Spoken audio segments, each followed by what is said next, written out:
Welcome on Easy Learning. Now we are going to cover the next part of PPCA 014 of Psychopathology from block number 2, Unit 4 and this is part 4. तो इस part में हम जो है autism के बारे में जानेंगे 4.5 में। तो देखते हैं ऑटिज़म क्या होते हैं। तो ख़ास करके ऑटिज़म जो है ये आपको ऑटिस्टिक से बना हुआ है या ऑटिस्टिक और ऑटिज़म को एक आप कह सकते हैं।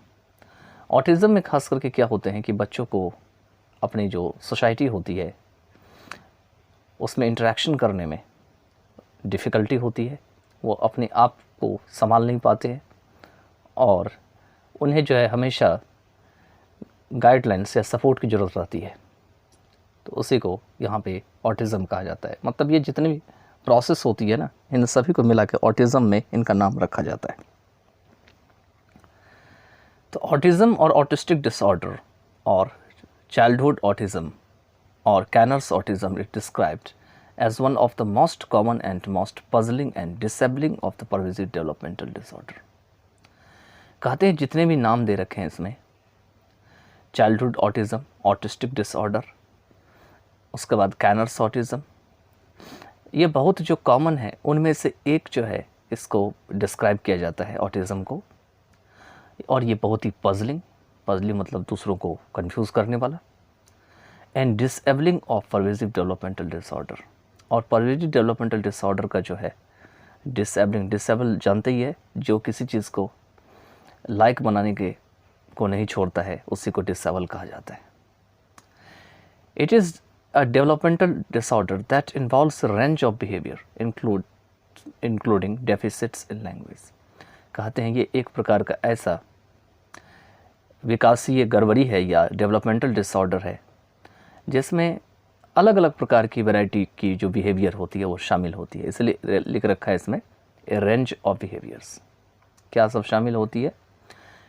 तो डेफिसिट्स इन लैंग्वेज मतलब लैंग्वेज में कमी होती है, and perceptual and motor development, और देख करके सोच करके समझने की जो क्षमता होती है उसको परसेप्चुअल कहा जाता है, और जो मोटर डेवलपमेंट होती है उसमें भी कमी होती है।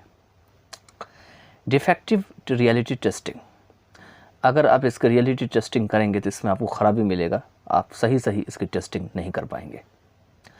And an inability to function in social situation, और सोसाइटी में अगर आप फंक्शन करने जाएंगे सोसाइटी को देख करके, सोसाइटी के हालात को देख करके, तो उसमें भी जो है वो असक्षम होते हैं, अयोग्य होते हैं, जो मैंने शुरू में ही बता दिया था।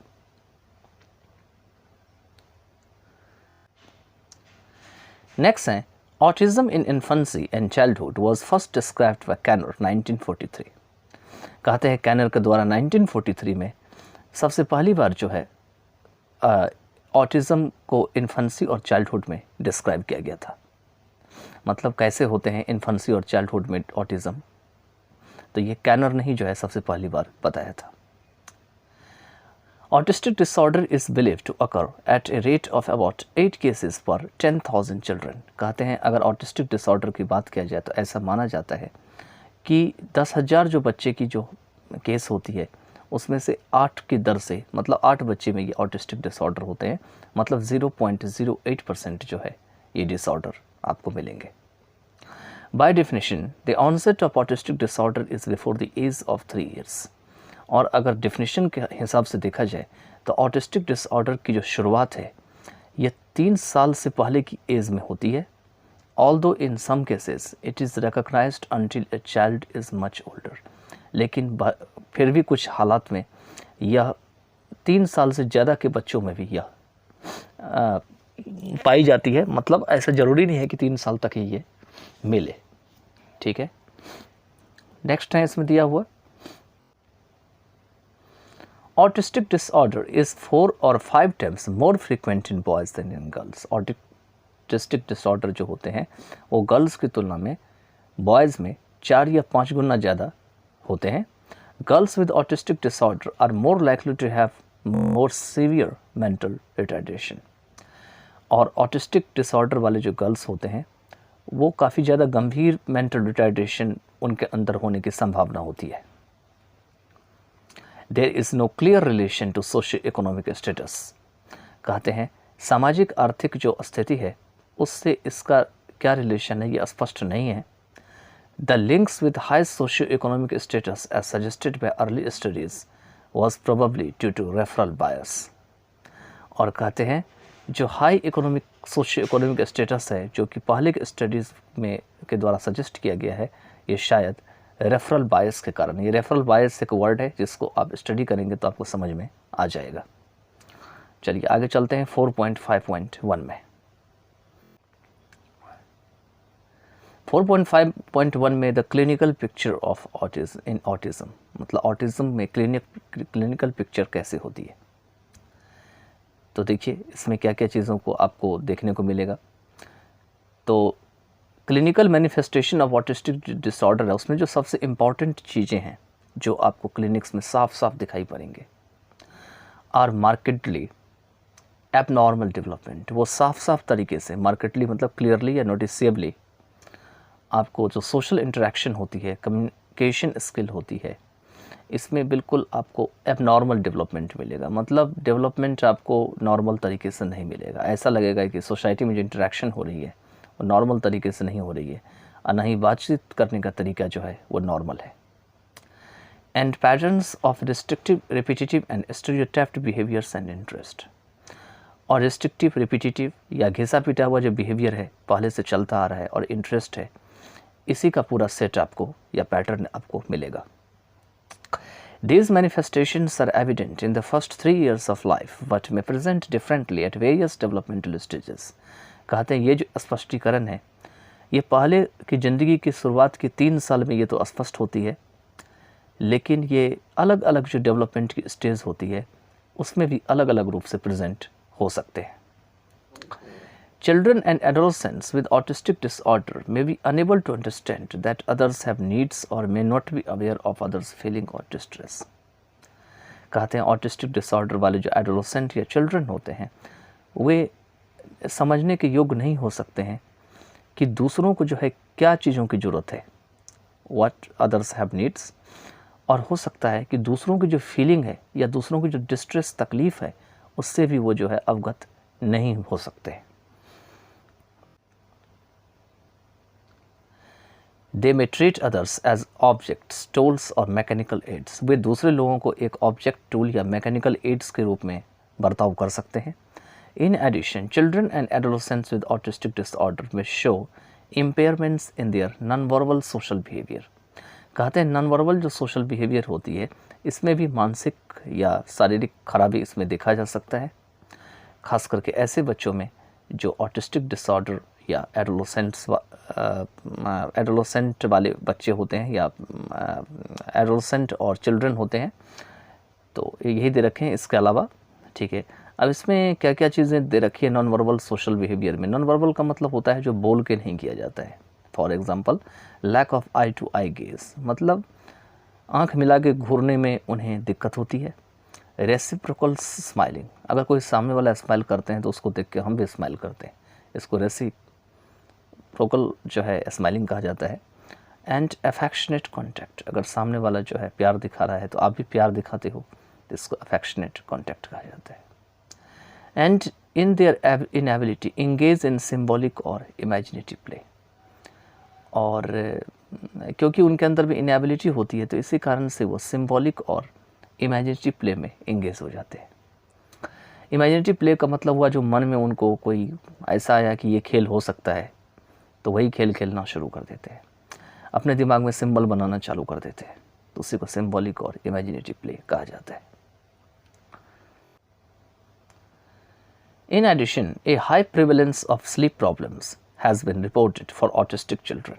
कहते हैं इसके अलावा ऑटिस्टिक चिल्ड्रन जो बच्चे होते हैं उनके लिए जो है काफ़ी ज़्यादा जो सोने की जो समस्या है वो काफ़ी ज़्यादा बरकरार रहती है, ये हाई प्रिवेलेंस होती है, इसकी सूचना दी गई है या रिपोर्ट की गई है।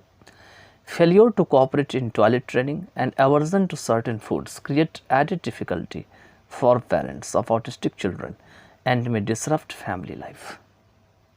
कहते हैं कि टॉयलेट कैसे की जाती है उसमें सहयोग करने में जो है असफलता, इसके बाद जो ख़ास भोजन है उससे नफ़रत हो जाती है।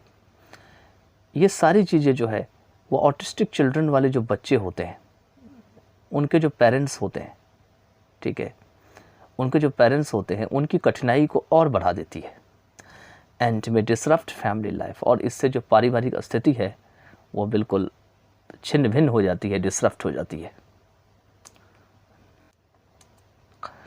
इसमें सेल्फ इंजरियस बिहेवियर होते हैं, अपने आप को ही जो है नुकसान पहुंचाना शुरू कर देते हैं, जैसे हेड बैंगिंग करते हैं, सिर को मारना शुरू कर देते हैं, सेल्फ बाइटिंग, खुद ही काटना, हाथ को खाना या कहीं पर में कोई अंग खा लेना, इसी को सेल्फ बाइटिंग कहा जाता है। अपने से बालों को खींचना, hair pulling, can occur in more severely affected children and adolescent. ये काफ़ी ज़्यादा जो गंभीर तरीके से प्रभावित बच्चे और एडोलेसेंट होते हैं उसमें हो सकते हैं। Some children and adolescents with autistic disorder may have islets of precocity. कुछ चिल्ड्रन और एडोलेसेंट होते हैं जिस ऑटिस्टिक डिसऑर्डर वाले, उसमें आइलेट ऑफ प्रिकॉसिटी हो सकते हैं। आइलेट ऑफ प्रिकॉसिटी का मतलब है कि पहले से ही उनके अंदर में जो है काफ़ी चीज़ों को अपने अंदर समाहित करने की क्षमता होती है। ऐसा लगता है समय से पहले जो है उनके अंदर में कोई चीज़ पहले से ही मौजूद है। दैट इज़ क्या सब है, highly developed skills in very narrow and specific area. किसी खास क्षेत्र में या किसी नैरो वे में जो है उनके अंदर एक डेवलप्ड स्किल्स होती है, जैसे कि नंबर को डिकोड करने की एबिलिटी होती है, list things from the memory, memory से जो है चीज़ों को निकालने की, और ड्रॉ और प्ले म्यूज़िक एक्सेप्शनली वेल, या म्यूज़िक को प्ले करना या उसको म्यूज़िक को निकालना बहुत अच्छे तरीके से उनको आने लगता है। That contrast markedly with the level of their general cognitive functioning, जो कि जनरल तरीके से कॉग्निटिव फंक्शनिंग होती है उनके लेवल से वो साफ साफ अलग होती है। मतलब जनरली जो होना चाहिए वो यहाँ नहीं दिखाई पड़ता है, बहुत ही अलग तरीके से दिखाई पड़ता है। अब यहाँ पर मैं एक जो है रेयान की स्टोरी लिया गया है जो मदर्स की स्टोरी है। यहाँ पे बताया गया है कि Ryan always in a world of activity. Ryan जो है हमेशा एक्टिविटी की बिल्कुल वर्ल्ड में रहते हैं, वर्ल्ड मतलब उसमें निकल पड़ते हैं। हैड मैनी लेवल्स, इनके बहुत सारे लेवल्स होते हैं। He was diagnosed with PDD-NOS at age 3.5। वही है परवेजी डेवलपमेंटल डिसऑर्डर, और ये नॉट ओनली स्पेसिफाइड वाली है ये, ठीक है। ये कब किया गया डायग्नोज, तो जब वो 3.5 साल के थे, eight age 3.5। When he went to preschool, his level was developmentally delayed। लेकिन जब वो स्कूल गए तो उनका लेवल जो है डेवलपमेंटली तरीके से गिर गया या डिलेड हो गया। Now he is 80 years old and his level is autistic। अब वो 8 साल के हैं और उनका जो लेवल है ऑटिस्टिक है। He spends most of his time in second grade class। वो अधिकतर समय अपना जो है दूसरी क्लास में जो है बिताते हैं। He is doing great but he still needs lots of extra help, speech therapy, occupational therapy and physical therapy। और बहुत बेहतर कर रहे हैं लेकिन उन्हें अभी भी काफ़ी ज़्यादा एक्स्ट्रा हेल्प की ज़रूरत है, जिसमें स्पीच थेरापी आते हैं, ऑक्यूपेशनल थेरापी आती है, मतलब कैसे कोई काम किया जाए उसको, उसका इलाज होना चाहिए, और शारीरिक therapy. He loves playing football with kids in his class. वो अपने क्लास में बच्चों के साथ जो है फुटबॉल खेलना जो है वो पसंद करते हैं। His disability is only one part of who he is. और उनकी जो डिसेबिलिटी है वो एक ही मात्र हिस्सा है वह बताने के लिए कि आखिर वो कौन है। He also has lots of strengths and talents.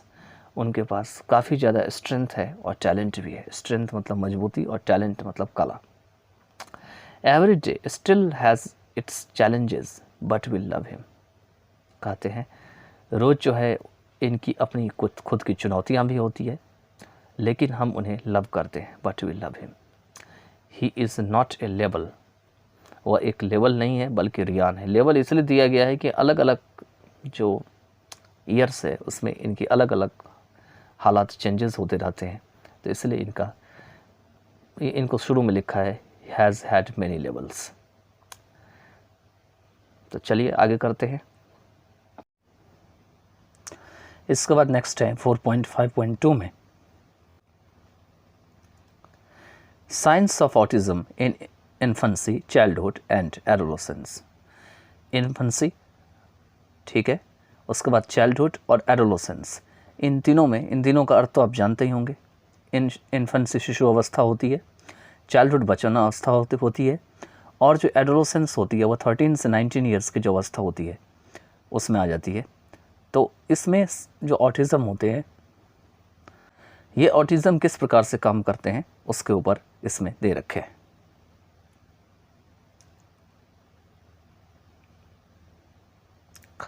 तो सबसे पहले हम इन्फेंसी में देखते हैं। इन्फेंट्स विद ऑटिस्टिक डिसऑर्डर में show little interest in being held. मतलब ऑटिस्टिक डिसऑर्डर वाले जो इन्फेंट होते हैं, अगर उन्हें कोई थाम लेता है या पकड़ लेता है तो उसमें थोड़ा सा इंटरेस्ट दिखाते हैं। और they may not be comforted by physical closeness with their parents, और ना ही वो ज़्यादा कंफर्टेबल जो है हो सकते हैं अगर उन्हें अपने ही पेरेंट्स के द्वारा अगर उन्हें फिजिकल तरीके से पास बुलाया जाए या उनके पास जाया जाए तो। They have significant limitations in social smiling, eye contact, vocalisation and social play. उनके जो है महत्वपूर्ण कुछ लिमिटेशन होते हैं, मतलब इनके आगे वो काम नहीं करते हैं, इसलिए यहाँ पे सिग्निफिकेंट लिमिटेशन दे रखा है। इनकी लिमिट सिग्निफिकेंट होती है। चाहे सोसाइटी में हंसने की अगर बात किया जाए, आँख से आँख मिलाने की बात किया जाए, वोकलाइजेशन मतलब बोलने की बात किया जाए, या सोसाइटी में खेलने की बात किया जाए। Infants with autistic disorder display little interest in the human face. मतलब ह्यूमन के चेहरे को देख करके ऑटिस्टिक डिसऑर्डर वाले जो इन्फेंट्स होते हैं वो लिटिल इंटरेस्ट दिखाते हैं। लिटिल इंटरेस्ट मतलब नहीं के बराबर कोई इंटरेस्ट दिखाते हैं, क्योंकि याद रखिएगा लिटिल का मतलब थोड़ा लेकिन नहीं के बराबर होता है, ठीक है। यहाँ ए लिटिल भी नहीं लगा हुआ है। चलिए आगे चलते हैं। नेक्स्ट जो है वो है early childhood. The children may not follow shadow their parents at home, preferring to be alone. Children जो है अपने पेरेंट्स को घर पर में भी फॉलो नहीं कर सकते हैं, शैडो नहीं कर सकते हैं। शैडो या फॉलो एक ही चीज़ होते हैं यहाँ पे। पेरेंट्स जैसे जैसे कहते हैं उनके पीछे पीछे बच्चे नहीं जाते हैं। प्रेफरिंग टू बी अलोन, और वो चाहते हैं कि अकेला ही रहे। They may not show anxiety in being separated from their parents. अगर उनको पेरेंट्स से अलग कर दिया जाता है तो अपने पेरेंट्स से अलग होने पर में भी वो चिंता नहीं दिखाते हैं। कोई एंग्जाइटी मतलब चिंता होती है। But may become noticeably agitated in response to minor changes in their environment और रूटीन। लेकिन वो साफ साफ जो है घबराए हुए या एजिटेटेड जो है मालूम पड़ सकते हैं, ठीक है, अगर उनकी जो ऑलरेडी जो जिस एनवायरनमेंट में रहते हैं या जिस दिनचर्या में वो रहते हैं, अगर उसमें थोड़ा सा भी परिवर्तन हो जाए तो उसके उत्तर में in response to they often display echolalia. वे हमेशा जो है एक्लेलिया दिखाते हैं। Is to tap repetition of another persons words और फ्रेजेस। मतलब दूसरा अगर कोई कुछ बोलता है, वर्ड बोलता है या फ्रेज बोलता है, तो उसको बार बार जो है रिपीट करना, उसी तरह से अपनी उनकी बात को अपनी आवाज़ में बार बार निकालना, इसी को स्टीरियोटाइप रिपीटेशन कहा जाता है और इसी को एक्लेलिया भी कहा जाता है। तो बार बार एक्लेलिया दिखाते हैं। रिपीटिटिव मोटर बिहेवियर, अपने काम को जो है बार बार करते हैं, उसके बिहेवियर को बार बार रिपीट करते हैं। And unusual attachment two objects, और ऑब्जेक्ट से इनका अटैचमेंट अनयूजुअल होता है, मतलब यूजुअल नहीं होता है। ऑब्जेक्ट से ऐसे चिपक जाते हैं जैसे इनको नहीं चिपकनी चाहिए। As the grow older they tend not to make friends and do not exhibit social और इमोशनल रेसिप्रोसिटी। कहते हैं जैसे वो बड़े हो जाते हैं तो वे अपना दोस्त बनाने की इच्छा नहीं करते हैं और सोशल और जो इमोशनल रेसिप्रोसिटी है उसको भी नहीं दिखाते हैं। एग्जिबिट मीन्स दिखाना होते हैं, और इमोशनल रेसिप्रोसिटी का मतलब हुआ यहाँ पे कि सामने वाला अगर तकलीफ़ है तो उससे मुझे भी तकलीफ़ हो जाए, तो इसी को इमोशनल रेसिप्रोसिटी कहा जाता है। नेक्स्ट जो है इसमें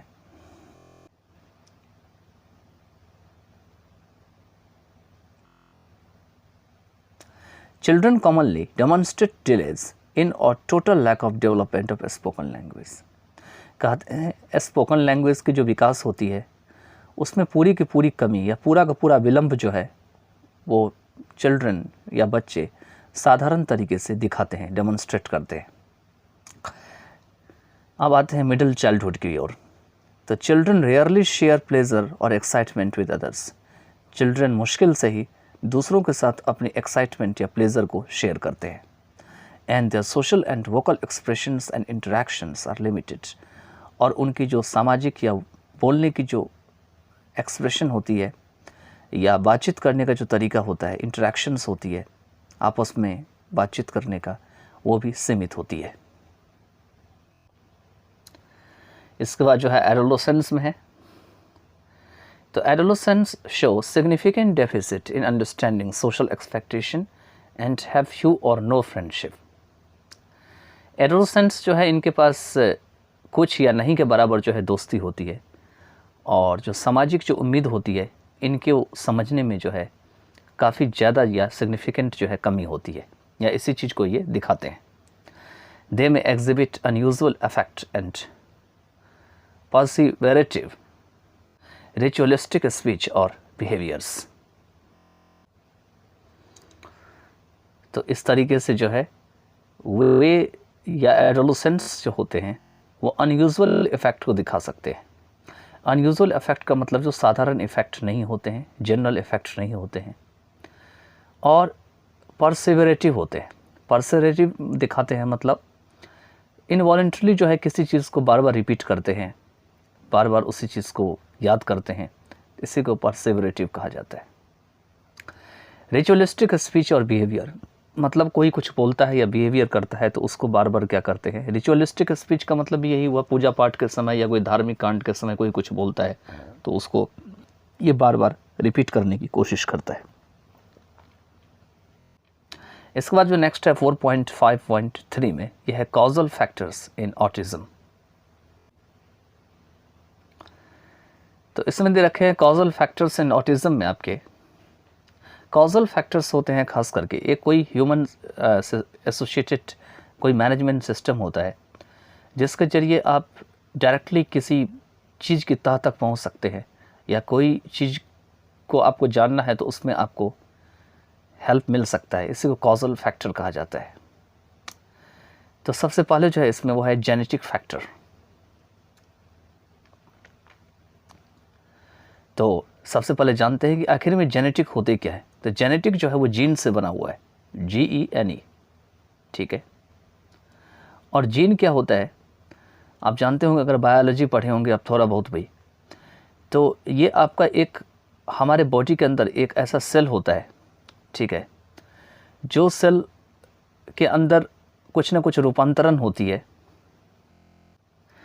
अब ये जो रूपांतरण होती है वो किस चीज़ की होती है, तो खास करके सेल के अंदर जो है आपका एक यूनिट इन्फॉर्मेशन होती है, उसी का मतलब यूनिट इन्फॉर्मेशन होती है जिसको हिंदी में ज्ञान तंतु भी कहा जाता है, ठीक है।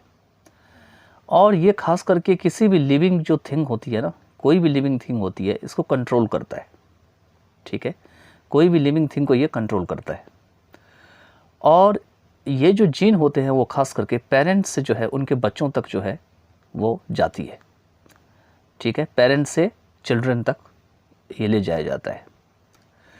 तो इसी जीन से जो है जेनेटिक बना हुआ है, और अभी हम जानेंगे कि आखिर में जेनेटिक फैक्टर्स जो होते हैं वो क्या होते हैं। तो जैसे कि इसमें दिया हुआ है कि current evidence supports a genetic basis for the development of autistic disorder in most cases। कहते हैं अधिकतर केसेस में जो हाल फिलहाल की जो सबूत है वो जेनेटिक बेसिस को जो है सपोर्ट करती है ऑटिस्टिक डिसऑर्डर की डेवलपमेंट के लिए, with the contribution of up to 4 और 5 जीन्स। और इसमें ये 4 से लेके 5 जीन्स तक का जो है समर्थन लेते हैं। Family studies have demonstrated a 50 to 200 times increase in the rate of autism in siblings of a child with autistic disorder। कहते हैं फैमिली स्टडीज़ ने यह दिखाया है कि 50 से लेकर के 200 गुना जो बढ़त है ऑटिज़म की दर में एक चाइल्ड के जो सिबलिंग्स है उसमें, इन सिबलिंग्स ऑफ ए चाइल्ड, खास करके जो ऑटिस्टिक डिसऑर्डर वाले होते हैं, ठीक है,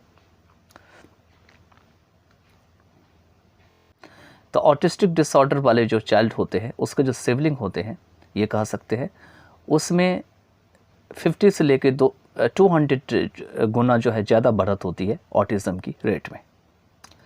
Additionally, even when not affected with autism, siblings are at increased risk for a variety of developmental disorders, often related to communication and social skills. कहते हैं इसका अतिरिक्त ऑटिज़म से अगर प्रभावित नहीं भी हो रहे होते हैं तो सिबलिंग जो है यहाँ पे दे रखे हैं, डेवलपमेंटल डिसऑर्डर के जो अनेक प्रकार है, ठीक है, उनके लिए खतरा जो है हमेशा मौजूद रहता है या उनके ऊपर मंडराता रहता है। और वो खतरा किस चीज़ का रहता है? तो बात विचार का रहता है, कम्युनिकेशन का, और जो समाज में कार्य हो रहे होते हैं सोशल स्किल्स उनके। The specific modes of inheritance are not yet clear, कहते हैं फिर भी इनहेरिटेंस का इसमें कितना रोल है ये अभी साफ साफ जो है स्पष्ट नहीं है। तो ये है आपका जेनेटिक फैक्टर। तो इसमें हमने अभी तक देखा है कि ऑटिस्टिक डिसऑर्डर जो है, खास करके इस पैराग्राफ में जो दे रखे हैं, वो जेनेटिक बेसिस जो है उनको सपोर्ट लिए माना है, लेकिन लास्ट में ये दे दिया है क्लियर करके कि इनहेरिटेंस की जो मोड है वो साफ साफ अभी भी स्पष्ट नहीं है, ठीक है। चलिए आगे चलते हैं। नेक्स्ट दे रखे हैं इसमें, current research has revealed promising leads on genes likely to cause development of autistic disorder. कहते हैं हाल फिलहाल की जो रिसर्च है इसने यह खुलासा किया है या रिवील किया है कि प्रॉमिसिंग लीड्स ऑन जीन्स, कि जीन्स का जो एकदम खुलेआम जो एक नेतृत्व होती है या प्रॉमिसिंग लीड्स है, ये संभावना बढ़ा देती है ऑटिस्टिक डिसऑर्डर के विकास को करने के लिए। Linkage analysis have demonstrated that regions of chromosomes 7, 2, 4, 15 and 19 are likely to contribute to the genetic basis of autism. कहते हैं अभी कुछ ऐसा इससे जुड़ा हुआ जो एनालिसिस है उसने यह दिखाया है कि क्रोमोसोम्स का जो क्षेत्र है 7, 2, 4, 15 और 19, यह ज़्यादा संभावना बना सकती है कि जो ऑटिज़म के जो जेनेटिक बेसिस है उसमें सहयोग करे। It now appears that multiple genes are involved in the development of autism. और अब यह मालूम पड़ता है, यह appears दिखाई पड़ता है कि कई गुना जो जीन्स होते हैं वो ऑटिज़म के विकास में या डेवलपमेंट में, उसको बढ़ाने में जो है वो शामिल होते हैं।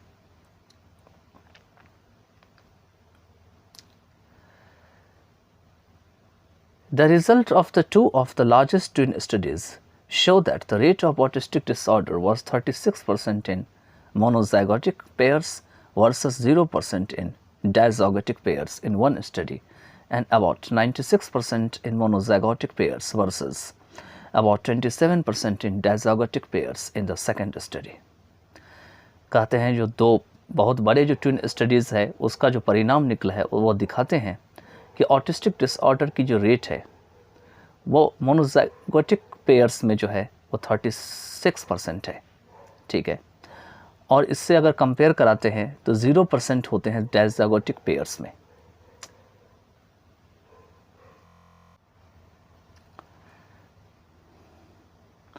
तो चलिए यहाँ से शुरू करते हैं, थोड़ा सा जो है हम बायोलॉजी में जाते हैं और जानते हैं ये मोनोजाइगोटिक और डायज़ाइगोटिक जो है ये बनते कैसे, ठीक है। तो सबसे पहले हम जानेंगे कि ये जायगोट बनते कैसे। तो जायगोट को बनने से पहले हमें जाना पड़ेगा गैमीट की तरफ। तो ये जो गैमीट होती है इसका स्पेलिंग होती है GAMET, ठीक है। तो जो गैमेट होते हैं, खास करके ये जो गैमेट होते हैं इसके रूल्स क्या होते हैं ये समझ लीजिए पहले। तो जब भी रिप्रोडक्शन का प्रोसेस चलता है ना, जब भी कोई भी रिप्रोडक्शन का प्रोसेस चलता है तो उस रिप्रोडक्शन के प्रोसेस में जो गैमेट होते हैं ये एक रिप्रोडक्टिव सेल के रूप में काम करता है, चाहे वो कोई एनिमल हो, ठीक है, ध्यान दीजिएगा, चाहे वो कोई एनिमल हो या चाहे कोई प्लांट हो, दोनों में ही ये जो गैमेट होते हैं ये रिप्रोडक्टिव सेल के रूप में काम करता है। अब होता क्या है आगे कि रिप्रोडक्टिव सेल के रूप में तो काम करता है, लेकिन मेल और जो फीमेल होते हैं इनके भी अपने अपने रिप्रोडक्टिव सेल होते हैं, ठीक है। तो जो मेल होते हैं खास करके, इसमें से जो ये सेल का निर्माण होता है इसको कहा जाता है खास करके स्पर्म, ठीक है।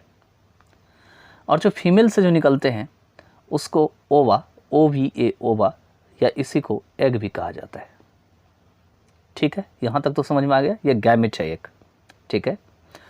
तो ये दोनों ही गैमेट है, मेल वाला भी गैमेट है और फीमेल वाला भी गैमेट है। लेकिन आगे क्या होता है, जब ये गैमेट आपस में मिल जाते हैं, ठीक है, जब ये गैमेट आपस में क्या होते हैं, मिलते हैं, तो ये बनाते हैं जायगोट। अब तो समझ में आ गया होगा, जब ये गैमेट आपस में मिलते हैं तो क्या बनाते हैं, ये बनाते हैं जायगोट। और जायगोट एक ऐसा प्रोसेस होते हैं, ठीक है, ये ऐसा प्रोसेस होते हैं जहाँ से जो गर्भधारण की अवस्था होती है ना वो शुरू हो जाती है, यहीं से शुरू हो जाती है। अब इसके बाद हम जानेंगे मोनोजाइगोटिक और डायजाइगोटिक पेयर्स के बारे में, ये दोनों क्या होते हैं।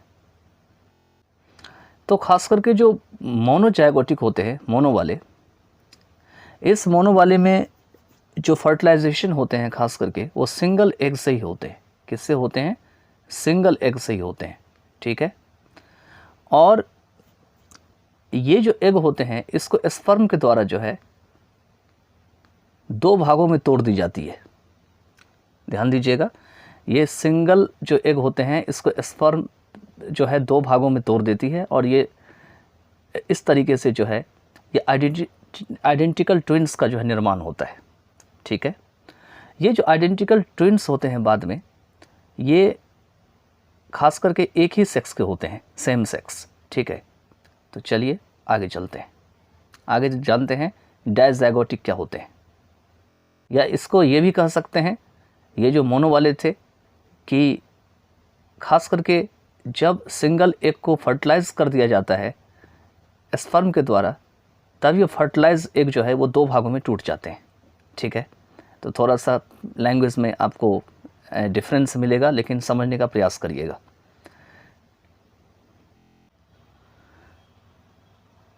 तो इसमें दे रखे हैं खास करके कि जो डायजाइगोटिक होते हैं इसमें जो 2 सिबलिंग्स होते हैं ना, ये दोनों सिबलिंग खास करके जो है एक ही समय में, ध्यान दीजिएगा, एक ही समय में जो है अलग अलग एग से आते हैं, ठीक है, एग या ओवा से आते हैं। और ये जो अलग अलग जो एग होते हैं आते तो एक ही टाइम में हैं, ठीक है, जब फर्टिलाइजेशन की प्रोसेस हो रही हो तो इनको अलग अलग जो स्पर्म होते हैं, अलग अलग स्पर्म के द्वारा इनको फर्टिलाइज किया जाता है। बस यही फ़र्क है मोनोजाइगोटिक और डायजाइगोटिक में। चलिए तो आगे चलते हैं, आगे देखते हैं क्या दे रखे हैं। तो वही कंपैरिजन यहाँ पे थोड़ा सा कर रहे थे ऊपर में कि यहाँ पे कंपैरिजन ये कहा गया था कि जो 2 लार्जेस्ट जो ट्विन स्टडीज़ हैं उनका जो रिज़ल्ट है वो ये दिखाते हैं कि ऑटिस्टिक डिसऑर्डर की जो रेट है वो 36% जो है मोनोजाइगोटिक पेयर्स में है, और इनको इन्होंने कंपेयर कराया है डायजाइगोटिक पेयर्स से एक स्टडी में। और यहाँ पे कहा गया है कि लगभग 96% जो मोनोजाइगोटिक पेयर्स में है वो लगभग 27% जो डायजाइगोटिक पेयर्स में है वो दूसरी स्टडी में ऐसा रिजल्ट निकला। पहली स्टडी में तो इतना निकला और दूसरी वाले में इतना निकला है। High rates of cognitive difficulties, और इसमें सोचने समझने की जो कठिनाई है उसकी दर काफ़ी ज़्यादा हो जाती है। Even in non autistic twin in monozygotic twins with perinatal complications, यहाँ तक कि नॉन ऑटिस्टिक वाले भी जो ट्विन होते हैं मोनोजाइगोटिक ट्विन्स में, जिसको पेरीनेटल कॉम्प्लिकेशन होती है। पेरीनेटल मैंने बता रखा है क्या होते हैं ऑलरेडी, ठीक है। Suggest that perinatal problems along with genetic vulnerability में लीड टू ऑटिस्टिक डिसऑर्डर। यह इस बात को सुझाव देते हैं कि जेनेटिक जो वल्नरेबिलिटी होती है उनके साथ जो पेरीनेटल प्रॉब्लम या प्रॉब्लम से जूझ रहे होते हैं ये ऑटिस्टिक डिसऑर्डर को लीड कर सकते हैं। नेक्स्ट इसमें दे रखे हैं Fragile X syndrome, a genetic disorder in which a portion of the X chromosome fractures, appears to be associated with autistic disorder. कहते हैं फ्रेजाइल जो एक्स सिंड्रोम है, जो कि एक जेनेटिक डिसऑर्डर है जिसमें एक्स क्रोमोसोम का जो एक हिस्सा होता है वो टूटते हैं और ऐसा मालूम पड़ते हैं कि ऑटिस्टिक डिसऑर्डर के साथ जाके मिल जाते हैं. Approximately 1% of children with autistic disorder also have fragile X syndrome. कहते हैं लगभग ऑटिस्टिक डिसऑर्डर वाले जो बच्चे होते हैं उसमें जो 1% जो है उनके अंदर फ्रेजाइल एक्स सिंड्रोम होते हैं. Children with fragile X syndrome tend to show gross motor and fine motor difficulties as well as relatively poor expressive language compared with children with autism without fragile X syndrome. कहते हैं fragile x syndrome वाले जो बच्चे होते हैं वो gross motor और fine motor difficulties को दिखाते हैं और साथ ही साथ एक ग्रेटर डिग्री या उच्च स्तर के रूप से अगर दूसरे से कंपेयर कराते हैं तो इनकी लैंग्वेज को व्यक्त करने का तरीका बहुत ही कमज़ोर होता है, ख़ास करके उन बच्चों के साथ अगर कंपेयर कराते हैं जो बच्चे जो है विदाउट फ्रेजाइल एक्स सिंड्रोम वाले होते हैं. तो इसके बाद है ट्यूबरस स्क्लेरोसिस. ये भी मैंने पहले बता रखा है आपको क्या होते हैं. Is a rare genetic disorder that causes benign tumours. ये एक प्रकार का जेनेटिक डिसऑर्डर होते हैं जो कि बिनाइन ट्यूमर्स को जो है वो जन्म देते हैं. तो ये खास करके जो ट्यूबरस स्क्लेरोसिस होते हैं, फिर से एक बार थोड़ा सा बता देते हैं शॉर्ट में. ये आपका नॉन कैंसरस जो होते हैं ट्यूमर, इसी को बिनाइन ट्यूमर कहा जाता है, उसको डेवलप कराने का कारण बनते हैं. ठीक है. और ये खास करके जो ट्यूमर होते हैं बाद में ये आपके किडनी या अदर पार्ट्स ऑफ जो बॉडीज़ होते हैं उनमें जो है परेशानी उत्पन्न करते हैं. इसलिए यहाँ पे दे रखे हैं to grow in the brain as well as in other vital organs. और अदर जो वाइटल ऑर्गन्स होते हैं या ब्रेन होते हैं उसमें ये डेवलप हो जाते हैं. और ये एक प्रकार का रेयर जेनेटिक डिसऑर्डर है. It has a consistently strong association with polyvagal developmental disorder. और अगर मजबूती से देखा जाए, कॉन्सिस्टेंटली देखा जाए, तो इसका एक मजबूत रिश्ता हो जाता है या एसोसिएशन हो जाता है पॉलीवेजिक डेवलपमेंटल डिसऑर्डर के साथ. 1 to 4% of people with polyvagal developmental disorder also have tuberous sclerosis. और कहते हैं जितनी लोग हैं उनमें से जो है 1 से लेकर 4% जो पॉलीवेजिक डेवलपमेंटल डिसऑर्डर वाले हैं उसमें ट्यूबरस स्क्लेरोसिस होते हैं. चलिए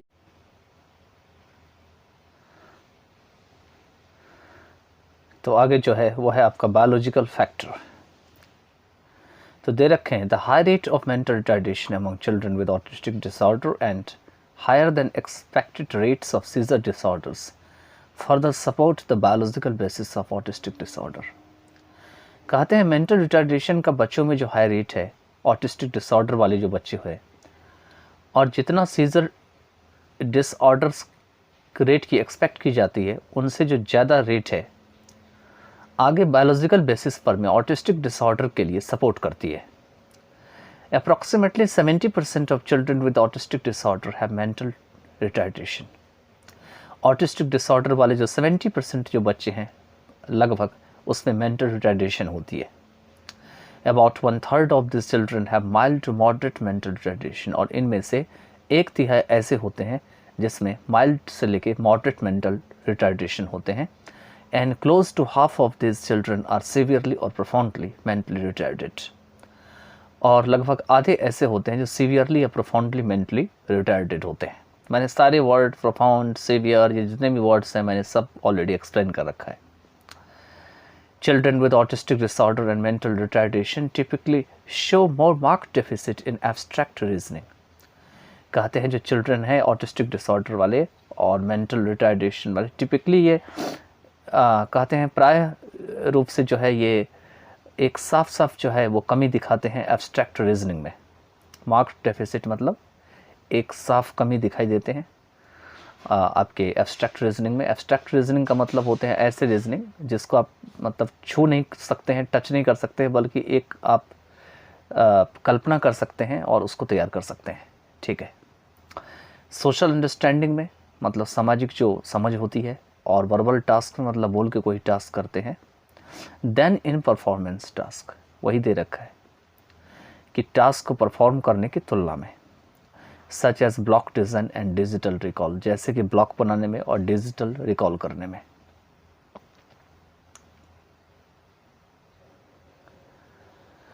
All persons with autism, 4 to 32% have grand mal seizures at some time। कहते हैं कि ऑटिज़म में से जो 4 से 32% होते हैं उसमें ग्रैंड मैल सीजर्स होते हैं कुछ समय के लिए।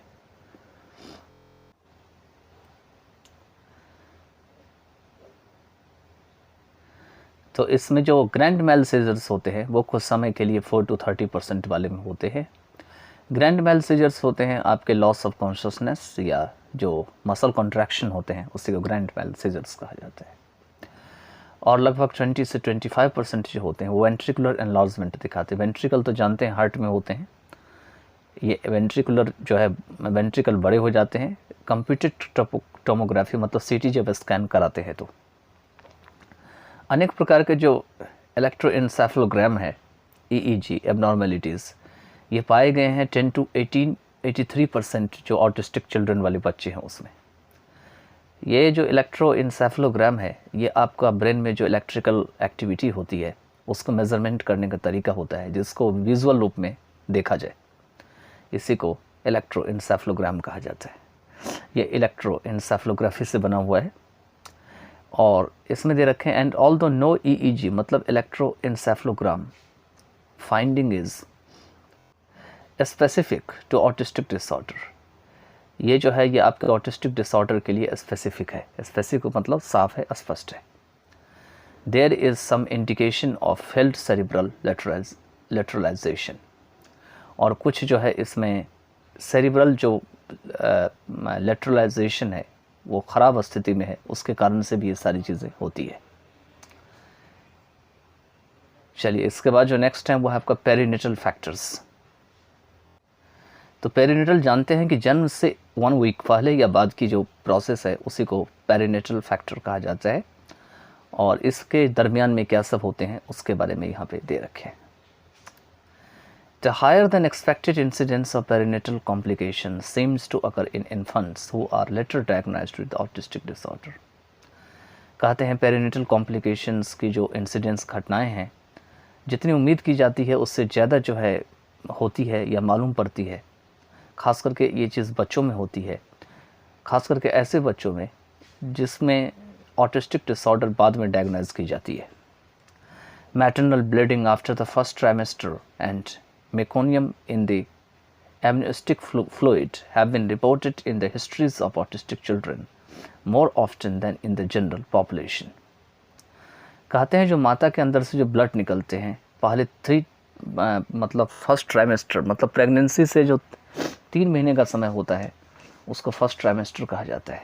और जो मेकोनियम होते हैं एमनियोटिक फ्लूइड में, इसको रिपोर्ट किया गया है ऑटिस्टिक चिल्ड्रन वाले जो बच्चे हैं उनके इतिहास में, और ये जो जनरल आबादी होती है उनकी तुलना में इनके अंदर भी ये चीज़ ज़्यादा होती है। तो इसमें दे रखे हैं कि higher than expected incidence of perinatal complications, कि पेरिनेटल कॉम्प्लिकेशंस की जो घटनाएं हैं जितनी उम्मीद की जाती है उनसे ज़्यादा जो है seems to occur in infants, ये आपको शिशु में जो है ज़्यादा मालूम पड़ती है।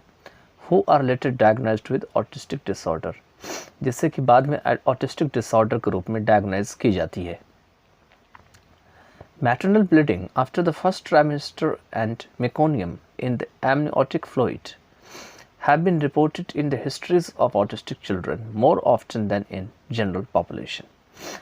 कहते हैं जो मैटरनल ब्लीडिंग है जो फर्स्ट ट्राइमेस्टर के बाद होती है, मतलब प्रेगनेंसी के जो 3 मंथ्स होते हैं, और एमनियोटिक फ्लूइड में जो मेकोनियम होती है, इससे रिपोर्ट किए गए हैं ऑटिस्टिक चिल्ड्रन के जो इतिहास है उसमें किसकी तुलना में, तो जनरल जो पॉपुलेशन होती है उनकी तुलना में ये ज़्यादा रिपोर्ट किए गए हैं।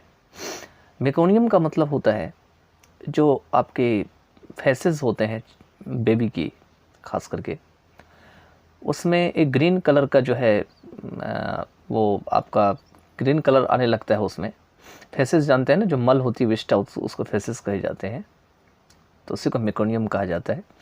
और जो एमनियोटिक फ्लूइड होती है तो ये उसको कहा जाता है जब बेबी मदर के पेट में होती है तो उसके उस टाइम में जो उसके ऊपर चारों तरफ जो लिक्विड लगा रहता है उसके बॉडी में, उसी को जो है एमनियोटिक फ्लूइड कहा जाता है। चलिए आगे चलते हैं। In the neonatal period, autistic children have a high incidence of respiratory distress syndrome and neonatal anemia। कहते हैं जो नए जन्मजात जो शिशु होते हैं उनकी पीरियड में जो ऑटिस्टिक चिल्ड्रन होते हैं उसमें जो रेस्पिरेटरी होती है, जो सांस लेने की जो तकलीफ़ होती है, उसकी दर काफ़ी ज़्यादा होती है, इसकी जो सिंड्रोम होती है, और साथ में नियोनेटल एनीमिया होती है, मतलब नए जन्मजात बच्चों में जो है खून की कमी होने लगती है। नेक्स्ट दे रखे हैं इसमें, autistic disorder is also associated with neurological condition. कहते हैं ऑटिस्टिक डिसऑर्डर जो है ब्रेन से संबंधित या न्यूरोलॉजिकल जो कंडीशन है उससे भी जुड़े होते हैं, नोटेबली कॉन्जेनिटल रूबेला। और इसमें मुख्य रूप से जो है ये जन्मजात जो रूबेला होते हैं और उसके बाद फिनेल क्यूटोनोरिया होते हैं, या आपका जो ट्यूबरस स्क्लेरोसिस होते हैं, ये सारे शामिल होते हैं। चलिए थोड़ा थोड़ा इन वर्ड के बारे में जानते हैं। कॉन्जेनिटल तो आपका जन्मजात होते हैं, रूबेला एक जर्मन मिजल्स होते हैं। ये जो मिजल्स होते हैं इसमें क्या होते हैं, आपकी जो बॉडी होती है गर्म हो जाती है और शरीर पर में रेड कलर के जो है वो दाने जो है वो निकालने लगते हैं, इसको मिजल्स कहे जाते हैं ये, लेकिन ये जर्मन मिजल्स हैं। उसके बाद है फिनाइल क्यूटिनोरिया। फिनाइल क्यूटिनोरिया में यहाँ पे होते क्या है, तो इसमें एक ऐसी प्रकार की इनएबिलिटी होती है जिसमें कि ये मेटाबोलाइज करने में असक्षम होते हैं, खास करके जो फिनाइलैलानाइन होते हैं उसमें, और जो एमिनो एसिड होती है उसी को मेटाबोलाइज करने में ये जो है असमर्थ होते हैं। खासकर जो फिनाइलैलानाइन होते हैं ये आपका एक प्रकार का एमिनो एसिड या प्रोटीन होता है जो पौधों में या किसी चीज़ में जो है वो पाई जाती है। ठीक है, ट्यूबरस स्क्लेरोसिस तो पहले भी बताया है कि ये एक ऐसी प्रकार की होती है जिसमें जो कि नॉन कैंसरस ट्यूमर को जो है जन्म देती है। ये आपको ब्रेन, आइज या जो और पार्ट्स हैं उसको बहुत ज़्यादा प्रभावित करती है। इसके बाद नेक्स्ट है आपका the finding that autistic children have significantly more minor congenital physical anomalies. मतलब यह पता किया गया है कि ऑटिस्टिक चिल्ड्रन है उसमें महत्वपूर्ण रूप से काफ़ी ज़्यादा जो है वो छोटे मोटे जो जन्मजात जो शारीरिक जो असंगत है एनोमैलीज है। कॉन्जेनिटल मतलब जो जन्मजात है, फिजिकल मतलब शारीरिक, वो होते हैं किसकी तुलना में, देन एक्सपेक्टेड मतलब जितनी उम्मीद की जाती है उसकी तुलना में। सजेस्ट्स एबनॉर्मल डेवलपमेंट, वह यह क्या सजेस्ट करती है, तो एक असामान्य जो विकास है वो उसको सजेस्ट करती है with in the first trimester of pregnancy. किस समय में, जब प्रेगनेंसी के समय की 3 महीने की अवधि होती है। ठीक है, चलिए आगे चलते हैं। Males with autism as a group have been found to be the products of longer gestational age. कहते हैं ऑटिज्म वाले जो मेल होते हैं एक ग्रुप के रूप में, उन्हें जो है have been found to be the products of longer gestational age। इसकी जो gestational age है वो काफ़ी ज़्यादा पाई गई है।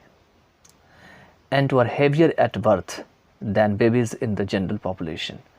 और इनका जो है जन्म के समय में इनका जो वेट है वो काफ़ी ज़्यादा भारी है, खास करके उन बेबीज़ की तुलना में जो जनरली पैदा लेते हैं या जनरली पॉपुलेशन में है। जेस्टेशनल एज होते हैं आपके जब से गर्भधारण होती है और जब से डिलीवरी होती है, तो ये जो पूरा पीरियड होता है ये आपका जेस्टेशनल एज कहा जाता है। Females with autism are more likely to be the product of post term pregnancies.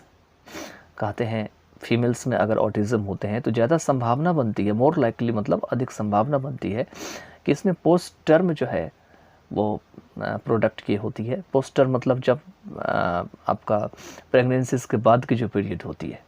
ठीक है, then babies in general population.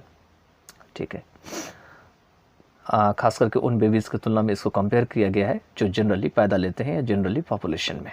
ठीक है,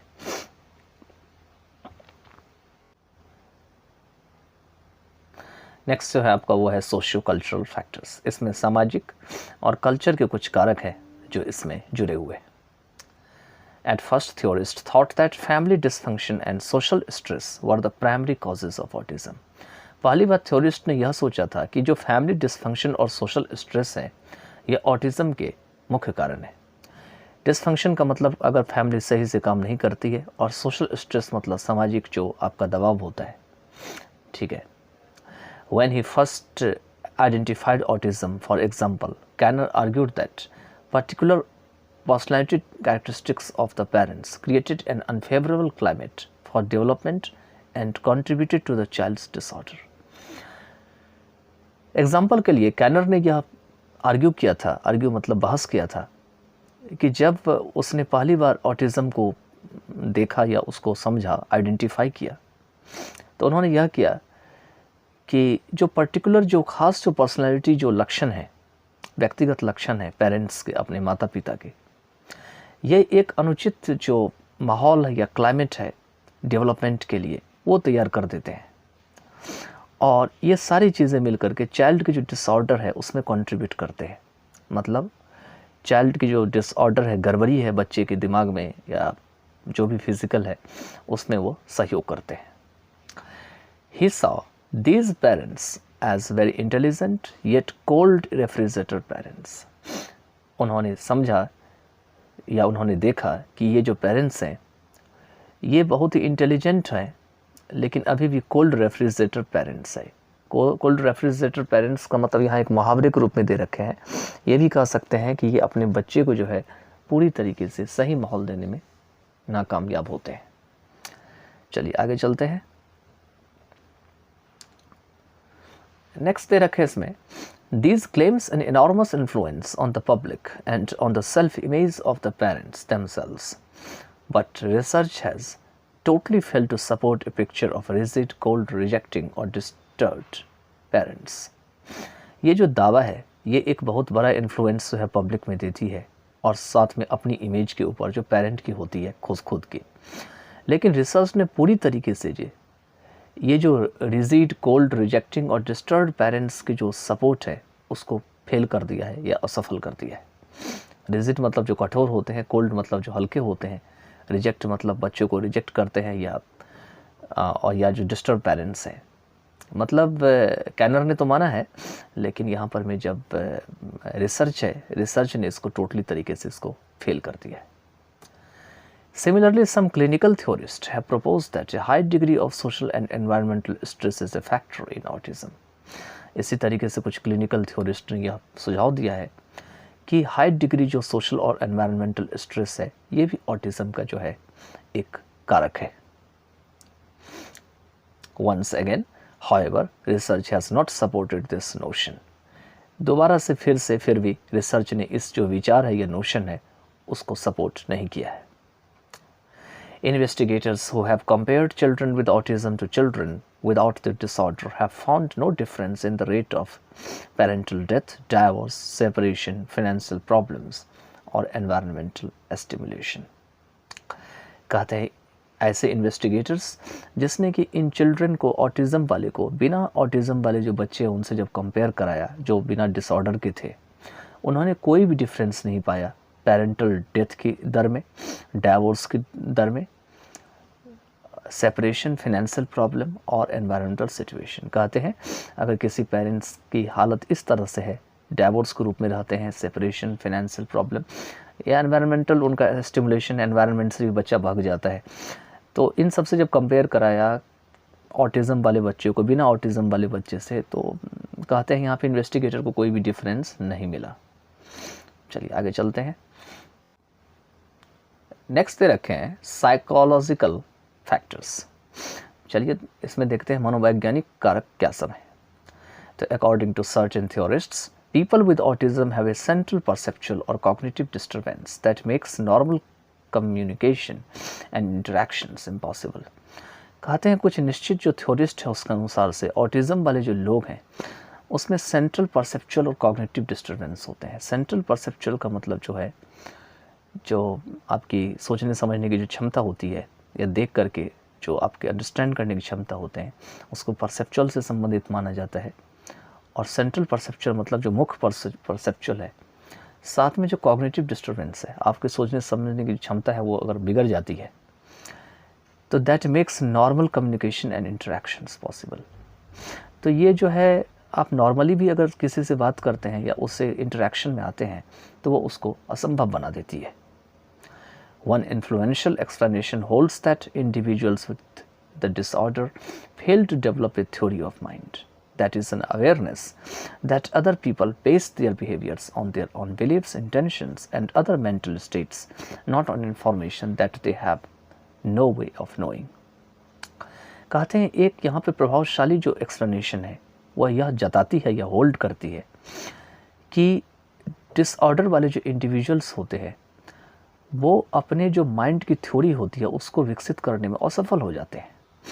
वो क्या चीज़ है?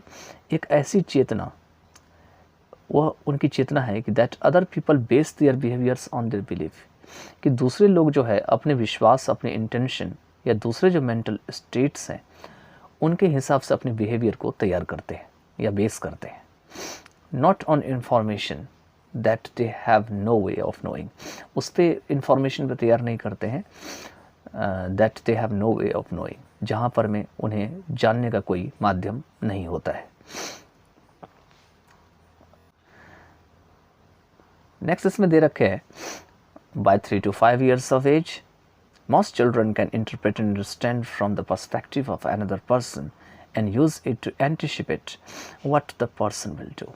कहते 3 से 5 साल की उम्र तक अधिकतर बच्चे जो है वो समझ सकते हैं अर्थ और किसी चीज़ का अर्थ बता सकते हैं और अंडरस्टैंड कर सकते हैं दूसरे पर्सन के नज़रिए से या पर्सपेक्टिव से, और इसे जो है भविष्यवाणी कर सकते हैं, यूज टू एंटिसिपेट, कि आखिर वो आदमी क्या करेगा आगे, what the person will do. In a way they learn to read others minds, और इस तरीके से वो दूसरे लोगों के दिमाग को भी समझना सीखते हैं। Let us say for example that we watch Sunil place a marble in a container and then we observe Ram moves the marble to a nearby basket while Sunil is playing elsewhere. कहते हैं चलिए देखते हैं एक example के लिए कि हम सुनील को जो है देखते हैं एक मार्बल को कंटेनर में रखते हुए, तब हम राम को देखते हैं कि वो मार्बल को जो है वो बगल के बास्केट तक जो है धक्का मार के ले जाते हैं, जबकि सुनील कहीं और जगह खेल रहे होते हैं, एल्सवेयर। ठीक है, we know that later Sunil will search first in the container for the marble because he is not aware that Ram moved it. कहते हम जानते हैं कि बाद में सुनील जो है पहले अपने मार्बल को जो है वो कंटेनर में जाके तलाशेंगे। ठीक है, क्योंकि वह इस बात का उसे अंदाज़ा नहीं है कि राम ने इसको वहाँ से हटा दिया होगा। We know that because we take Sunil's perspective into account. हम जानते हैं यहाँ पे सुनील का जो नज़रिया है उसको हम समझते हैं। A normal child would also anticipate Sunil search correctly. कहते एक नॉर्मल सा बच्चा भी जो है वो भी सुनील की सर्च को जो है सही जो आंकेंगे या भविष्यवाणी करेंगे। A person with autism would not, लेकिन ऑटिज्म वाले जो लोग होंगे वो ऐसा नहीं कर पाएंगे। He or she would expect Sunil to look in the nearby basket because that is where the marble actually is. वह यह उम्मीद करेंगे सुनील से कि वो बास्केट के पास जाकर के जो मार्बल रखा है वो उठा ले, क्योंकि मार्बल वाकई में वहीं पे है। Sunil's on mental processes would be unimportant to the person, और सुनील का अपना जो मेंटल प्रोसेस है वो उस आदमी के लिए महत्वपूर्ण नहीं होंगे। Studies show that people with autism do have this kind of mind blindness, और जो शोध है या जो अध्ययन है वो दावा करती है कि ऐसे ऑटिज्म वाले जो लोग होते हैं उसमें माइंड ब्लाइंडनेस की प्रॉब्लम होती है। Although they are not the only kinds of individuals with these limitations, कहते हैं भले ही वे केवल वही ऐसे इंडिविजुअल नहीं होते हैं जो यहाँ तक सीमित होते हैं। They thus have great difficulty taking part in make-believe play, using language in ways that include the perspectives of others, developing relationships or participating in human interactions. वही इस तरीके से उनमें बहुत ज़्यादा कठिनाई होते हैं किसी मेक बिलीव प्ले को में हिस्सा लेने के लिए, ख़ास करके यूजिंग लैंग्वेज इन वेज, ऐसे तरीके से लैंग्वेज को यूज़ करने में जिसमें कि दूसरों का नज़रिया भी शामिल हो, रिलेशनशिप को डेवलप करने में, या पार्टिसिपेटिंग इन ह्यूमन इंटरेक्शन, या ह्यूमन का जो आदान प्रदान है उसमें भाग लेने में। Children with autism who score above an IQ of 70 are referred to as having high functioning autism, HFA। कहते हैं ऑटिज़म वाले बच्चे जिसमें IQ जो है 70 से ऊपर स्कोर होती है, उन्हें जो हाई फंक्शनिंग ऑटिज़म के रूप में गिना जाता है। Within the diagnosis of autism, males are 9 times more likely than females to be labeled as HFA।